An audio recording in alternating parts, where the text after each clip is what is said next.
Bonsoir.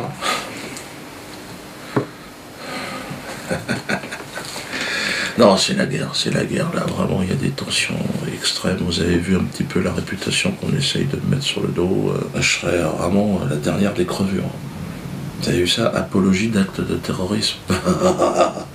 Ouais, et puis en plus, il y a eu la nouvelle décapitation du journaliste américain. I'm sure you know exactly who I am by now, and why I am appearing before you. Le numéro 2. Bon, c'est pas moi, ça je le dis tout de suite, j'ai un alibi. Hein. J'étais ici. De toute façon, on voit bien sur la vidéo, le gars est beaucoup plus fin. Au cas où on me cherche, c'est pas moi. Déjà, j'ai pas passé la frontière. J'ai une petite idée sur la personne qui pourrait être impliquée dans cette affaire. Pour moi, ça se confirme, c'est un certain Kader de Bobigny que je connais. Une personne que j'ai croisée il y a quelques années. Moi, j'ai envie de dire, Kader, tu vas pas bien, rentre. Si tu m'écoutes, où tu te trouves, en Irak, en Syrie, arrête. Hein? Là, tu vas pas bien, t'es malade, t'as un problème psychologique. On décapite pas les gens. Hein? Rentre, reviens à Bobigny. J'ai parlé de toi à Jean-Luc. Il m'a dit, bon, il est prêt à te reprendre au garage. En stage. Alors pas tout de suite en carrosserie, mais tu gravis les échelons. C'est une chance qui t'est donnée. Parce que là, tu vas où avec ces histoires de décapitation? De toute façon, ils vont se foutre de ta gueule, tu parles même pas l'arabe. Kader, regarde-moi, tu parles pas l'arabe. Hein? Tu bordouilles 2-3 mots, Abdullah, tu parles pas rien du tout. Sache qu'à Bobigny, les gens, tu commences à donner une très mauvaise image de la banlieue parisienne, à décapiter des gens comme ça dans le désert.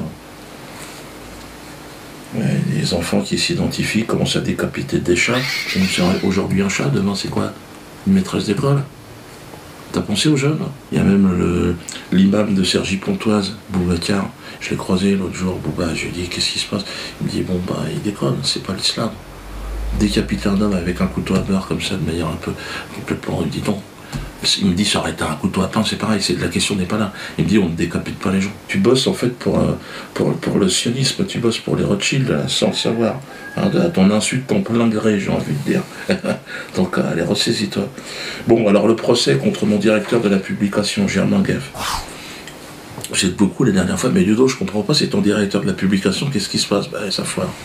Enfin ça foire, non, c'est vrai que Germain a permis à Ayam Dieudo TV de passer de 10 000 à plusieurs millions de personnes. C'est vrai qu'il a fait un excellent boulot. Mais l'administration pénitentiaire lui a dérobé de manière frauduleuse, de manière crapuleuse, son ordinateur. Donc il ne peut plus travailler. Non, je sais Roger, non mais t'es là. Oui, il y a Roger la mouche, oui bien sûr. Oui, mais c'est pas pareil Roger. T'es une mouche. Oui, non mais on t'aime bien, tout le monde t'aime bien Roger. Et tu rends des services, mais ça sera jamais, t'es pas un ordinateur. Tout a commencé avec la fermeture de l'atelier de chansons potaches de Poissy. C'est ça a foutu la merde. Hein? Et regardez la photo du mariage. Hein, à cette époque-là, bon, tout allait bien, évidemment. On était heureux, les gens se mariaient. Voilà, avec Carlos et moi en tant que témoin. Ah, c'était une œuvre artistique énorme. Ça a marqué un grand tournant dans l'histoire de notre pays. Aujourd'hui, donc, ils ont supprimé l'atelier de chansons potaches. On se retrouve comment? Hein, on leur propose quoi aujourd'hui aux détenus de longue peine? Des ateliers couture, des chorales? Non, mais on se fout de la gueule du monde, les gars. Après, on s'étonne qu'il y a des récidives. Quel gâchis quand j'y pense, putain. On a fait un travail exceptionnel, texte, chansons, danse. On est arrivé à... là, sur la photo que vous voyez, Alfredo, par exemple. Il n'a pas l'air comme ça, là. Mais lui, c'était la danse.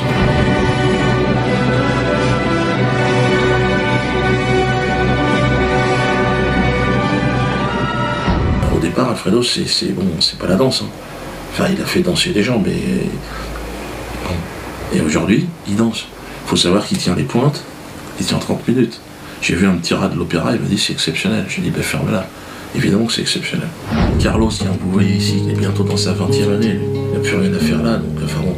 Lui, Carlos, c'est la chanson. Hein. Il nous a fait une interprétation de Tiens, voilà du boudin. Moi, j'ai envie de chialer. J'ai pleuré.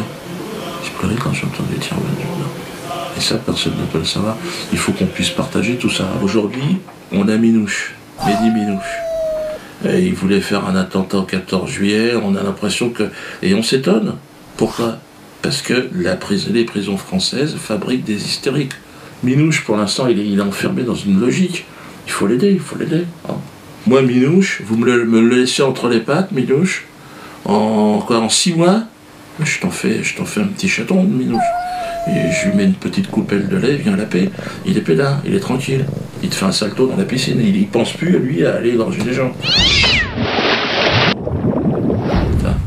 Parce que je le fais chanter, parce que je le fais ressortir ça.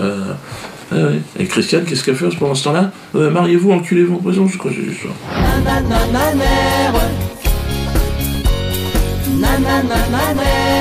Laissez-les chanter, putain. Laissez-les faire des sketchs. Permettez-leur d'avoir un peu de distanciation. Ah, monsieur le procureur. Alors, apologie d'actes de terrorisme. Bon, ça, c'est moi, ça. Ouais, le Figaro a titré Dieudonné risque 5 ans de prison. Tiens, le Figaro, vous pouvez acheter une casquette si vous voulez. Ah, ou simplement lisez-la. Ça vous concerne aussi. Hein. Il y a TF1 qui a dit, il résume ma vidéo en disant pour Dieudonné, décapité, c'est le progrès. Ouais, je parlais de la photo, vous vous souvenez de la photo du village là, d'Afrique avec les colons qui sont autour? Non, ça ils en ont pas parlé. Ça. Ouais, ils s'en foutent. En tout cas sur RMC, ça a généré un débat, dis donc. On a l'impression qu'il se passait quelque chose. Est-ce qu'elle l'a vu la vidéo? Oh, certainement pas. Vous l'avez pas vu? Moi, je suis désolé. Comment vous pouvez vous permettre de juger des gens sans avoir vu le contenu de ce dont vous parlez? Je vais vous expliquer. Alors, puisque vous n'avez pas vu la vidéo, moi, je vais vous apporter cette information puisque vous ne l'avez pas. Je vous explique. En gros, c'est un parallèle ironique. C'est un parallèle ironique qui fait sur cette décapitation. Les nombreuses personnes qui ont vu cette vidéo, donc toutes ces personnes-là, sont soit antisémites, débiles. Donc moi, je suis débile. Donc, en gros, encore une fois, en direct à la radio, vous m'insultez de débile. Moi, je vais vous dire une chose, c'est vous, les débiles dans l'histoire, parce que vous faites exprès de relayer des informations qui vous conviennent, vous. Il devrait avoir honte, et vous devriez avoir honte de regarder ce genre de choses. Je pense que, en fait, c'est vous qui êtes vraiment endoctriné, et surtout par la politique de votre radio qui est... C'est ça. Écoutez, je pense que de vous... On est des sionistes. Oh putain, les mecs, c'est extraordinaire. C'est incroyable comment je les énerve. Même moi, ça m'étonne. Quand je les entends, ils sont hystériques, les gars. Ils discutent même plus. Là. Non. Même pas vu le sketch, mais non. Non, Dieudonné. Mais bon, il y a toute une catégorie de gens, des gens qui se prétendent journalistes ou spécialistes. Rudi Reichstadt, par exemple. Je ne le connaissais pas, lui. Mais c'est une sorte de conspirationniste complètement hystérique. On l'a entendu sur France Info. Alors lui, c'est un obsédé du complot islamiste mondial. Ah ouais, il est possédé, ce mec, c'est un conspirationniste. Là, la dernière vidéo de Dieudonné, si vous voulez, qui fait scandale aujourd'hui, qui est poursuivie, elle est issue de tout ce qui s'est produit dans les jours qui ont suivi l'annonce de l'assassinat de James Foley et qui a commencé sur Égalité et Réconciliation, le site d'Alain Soral, qui est le comparse de Dieudonné. Puis, elle a incubé effectivement sur tous ces sites qui sont liés entre eux. Je pense, je vais pas vous citer, mais le site de Joe Le Corbeau, le Libre Penseur, ça, qui sont des gens qui se reconnaissent dans cette mouvance dite de la dissidence, qui ont reçu des quenelles d'or de la part de Dieudonné et qui travaillent ensemble, qui sont unis, si vous voulez, par une commune foi dans le grand complot mondial, alors judéo-maçonnique, américano-sioniste, voilà, appelons-le comme on veut. France Info, c'est vraiment aujourd'hui les incubateurs de la théorie du complot. Il parle de nébuleuse Dieudonné, une sorte de révisionnisme, des réseaux occultes, il a peur. Mais détends-toi, mec, il est complètement paranoïaque, il voit des nazis partout et tout. Il dit, pour lui, il y a des complots, il a peur, il est... J'aurais envie de lui dire, calme-toi, il a remis des quenelles, et pour lui, il est là, il remet des quenelles. Pour lui, c'est comme un rituel satanique, toi. Non, putain, moi j'aurais envie de lui dire, Rachid, calme-toi. Tu vois des complots partout, mais détends-toi, on est en France. Tu as la chance de vivre dans un pays où on peut parler à peu près librement. À peu près, je suis bien placé pour t'en parler. Donc, déjà, contente-toi de ça, c'est déjà bien. Pourquoi tu vois le mal partout? Regarde-toi dans une glace, ce sera déjà pas mal. Hein, la liberté des autres, c'est important aussi, Rudi Reichstadt. T'as un joli nom, pourtant, c'est quoi cette histoire? La LICRA aussi, hein, l'organe de censure sioniste, qui sévit dans notre beau pays depuis tellement longtemps. Là, ils ordonnent le retrait de mon DVD Le Mur. Et la LICRA. Donc dépêchez-vous de l'acheter. Hein. Ouais, ils veulent pas du mur. Alors même que le président de la LICRA, hein, le délinquant potentiel Alain Jakubowicz, oui, c'est un délinquant potentiel, vous êtes pas au courant. Donc là, c'est un scoop que je vous livre. Alain Jakubowicz a été mis 2 fois en examen. Devant un juge d'instruction, et devant un juge qui instruit, qu'est-ce qui se passe? La quenelle, c'est en fait très grossier, hein, c'est une sodomisation, hein, et d'ailleurs très souvent il a accompagné les explications de ce geste, et particulièrement à l'attention des victimes de la Shoah. Bon, c'est sa ligne, c'est son obsession. Et il est clair que c'est un salut nazi inversé, hein, au lieu que le bras soit tendu, il est baissé, on met le bras ici, et en fait c'est parfaitement ce que Dieudonné a expliqué de longue date. Normalement, il devrait démissionner de son poste de président de la LICRA. Il est mis en examen. Je peux vous le dire puisque c'est moi qui l'ai fait mettre. Mis en examen par rapport à des propos ignobles, diffamatoires, évidemment qu'il a tenu à mon endroit. Mais aveuglé par cette haine obsessionnelle du non-juif, hein, ce charognard de la mémoire voudrait priver le peuple français d'un DVD de franche rigolade. Donc on a envie de lui dire, bon, on entend à la radio que les juifs font leur alia et tout, ce serait peut-être pas mal qu'Alain, tu fais ton alia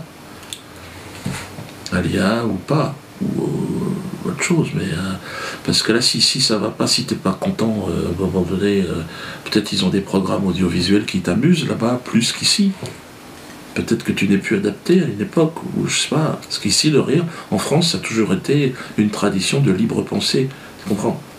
Peut-être que je sais pas, c'est à toi de réfléchir, ce n'est pas à moi de t'imposer quoi que ce soit. Ah, comme dirait mon directeur de la publication, tu sais, là. Continuez à signer la pétition. Tu sais, il y a une pétition pour effectivement demander la dissolution de cet organisme qui terrorise la libre expression. Plus vite on en aura fini avec la LICRA, plus vite enfin on aura une libre expression en France, hein, le sens critique qui va se remettre en place et les gens qui n'auront plus peur de cet organe terroriste de la pensée. Hein, c'est bien. Allez. Signer cette pétition, 200 000. Quand ils se rassemblent, les mecs de la LICRA, ils sont 3 ou 4. Puis ils ont du mal. Hein. Oh, les imposteurs. Bon, vous avez vu aussi Google France. Voilà, Google semble avoir capitulé devant l'occupant. L'occupant sioniste. Les Américains sont aussi chatouilleux que les Français et aussi soucieux que les Français de la dignité de la personne humaine et du fait qu'on blague pas n'importe comment et avec n'importe qui, et en particulier sur le racisme et l'antisémitisme, que les autorités françaises compétentes parlent avec YouTube, qu'elles introduisent un pourvoi, qu'elles leur demandent d'examiner. On verra, c'est peut-être l'étape suivante. Ouais. Et moi, je ne serais pas contre qu'en effet, qu'elle soit engagée. Après avoir reçu la visite donc, du grand chambellan du royaume de Jérusalem, donc Roger Kuckerman. Roger Kuckerman n'est pas Roger la mouche, ça n'a rien à voir. Hein, Roger, bon, c'est une mouche à merde, tu diras. Mais son discours, ça chlingue quand même un peu moins que celui de Kuckerman. L'autre, quand il ouvre les vannes, ça remonte à... Moi, j'ai perdu 3/10 à l'œil gauche, hein, quand je l'entends. C'est la bêtise faite homme, quoi. C'est fou, quoi. Et puis, Roger, c'est différent. Hein. Roger, d'ailleurs, qui nous a gratifié d'une magnifique quenelle. Regardez-la. Ouais, tu seras nominé au quenelle de 2015, Roger. Ouais, ferme-la, calme-toi. C'est pas ton émission. On a eu aussi beaucoup de gens qui glissent des quenelles et qui ont peur. De plus en plus, il y en a qui ont peur. Parce qu'il y a effectivement eu tellement de persécutions sur les quenelleurs. Donc, ils commencent à poser des ananas. Très bonne initiative. On a d'ailleurs un footballeur qui a posé une ananas à côté de Zlatan. C'était du Paris Saint-Germain. Donc n'hésitez pas, il y a eu aussi François Hollande qui s'est fait choper, qui s'est fait donner une ananas, c'était en Côte d'Ivoire, hein, par le réseau des ananasseurs. Et c'est vrai que glisser un ananas, c'est violent quand même. Une quenelle, tu vois, il y a quand même le côté... Mais l'ananas, ça pique. Bon, Google s'est donc engagé sur la triste voie de la collaboration. En supprimant la chaîne Ayam Diodo, dont le directeur de publication était Jean Bagueff, encore un coup dur pour Jean. Un peu le calmer. Lui aussi va porter plainte. Une procédure est en cours d'ailleurs. Et on va demander à la justice indépendante de notre nation d'intervenir. Quoi, Roger? Si, elle est indépendante. Qu'est-ce que tu racontes? Oui, tu veux parler du Conseil d'État, oui, de l'ordonnance Dieudonné qui s'est rendue en moins de 2 heures. Non, mais c'est un accident, Roger. Certainement, tu sais, des fois, il y a des... Allez, tais-toi, Roger, tais-toi. Vous l'avez vu, de toute façon, à mon niveau, je suis le mal absolu, un genre d'antéchrist. Enfin, pas l'antéchrist en personne, évidemment, un genre de représentant pour la banlieue parisienne. Pourquoi pas? De toute façon, il faut toujours un méchant dans un film. Moi, je veux bien jouer le méchant. Le problème, c'est où se trouve le bien. Obama? Non, non, c'est pas toi, Barack. Non, non. Hollande? Oh la vache, putain, vous avez vu, là, il n'y a plus personne. Il va peut-être rentrer dans des sondages négatifs. C'est la première fois qu'un mec va être à moins dans un sondage. C'est-à-dire l'opinion, il est à moins l'opinion. Là, ils disent qu'il est à 13, mais apparemment, les chiffres, c'est qu'il serait à moins 5. Moins 5%, on n'avait jamais vu ça. Pour vous donner un ordre d'idée, Marc Dutroux est à 2. Donc là, ça commence à être un peu chaud. Donc moi, vous avez vu, il y a une propagande de diabolisation extrême. Hein. Pourquoi tout cela est orchestré à votre avis? Pourquoi on me retire YouTube au moment où ma tournée se met en place? Peut-être qu'ils ont envie, ils se sont dit comme on ne peut pas l'interdire, on va faire en sorte que personne ne vienne le voir. C'est peut-être une technique. Mais je serai à Nantes, ça va commencer à Nantes le 27. Il y a déjà quasiment plus de place. Enfin si, il y en a encore, mais dépêchez-vous, réservez vos places parce que c'est en train de partir en cacahuète. Je pense que ça va être la plus grosse tournée que j'ai jamais faite. Donc n'hésitez pas, de toute façon c'est normal. Vous détestez tellement Valls, tellement ce gouvernement. Vous avez envie de lui dire, va te faire, comme dirait mon directeur de publication. Donc on va voir Diodo, même si on ne le connaît pas. Cette année, je sais pas ce qui va se passer. Je pense que c'est aussi la non-assurance. C'est pour ça que Google agit avec énormément de puissance, apologie d'actes de terrorisme, oui, mais c'est surtout pas aussi, ils sont terrorisés. Hein. Pas la non-assurance, vous vous rendez compte, on est en approche des 80 000. Non, mais,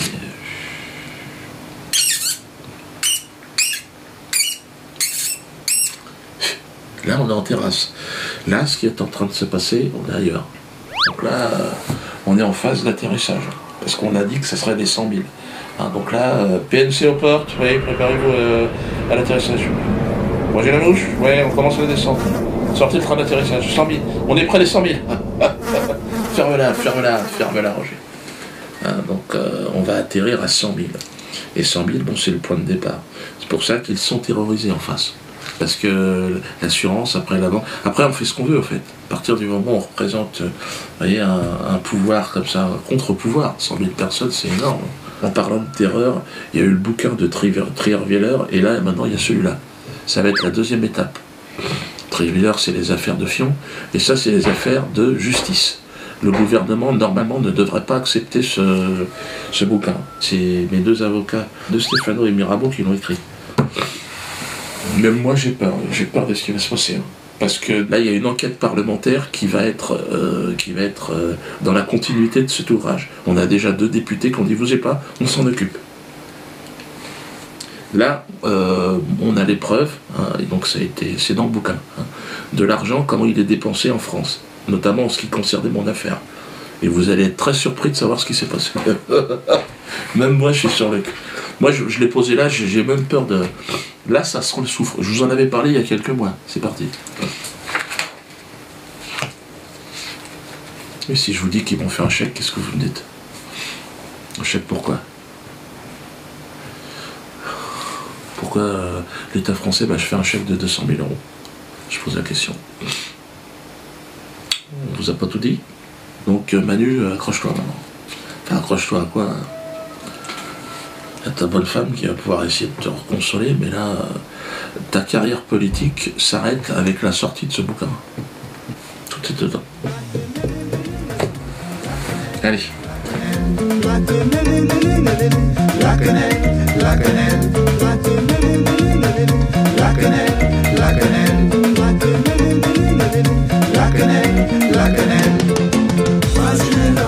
C'est la quenelle sauce.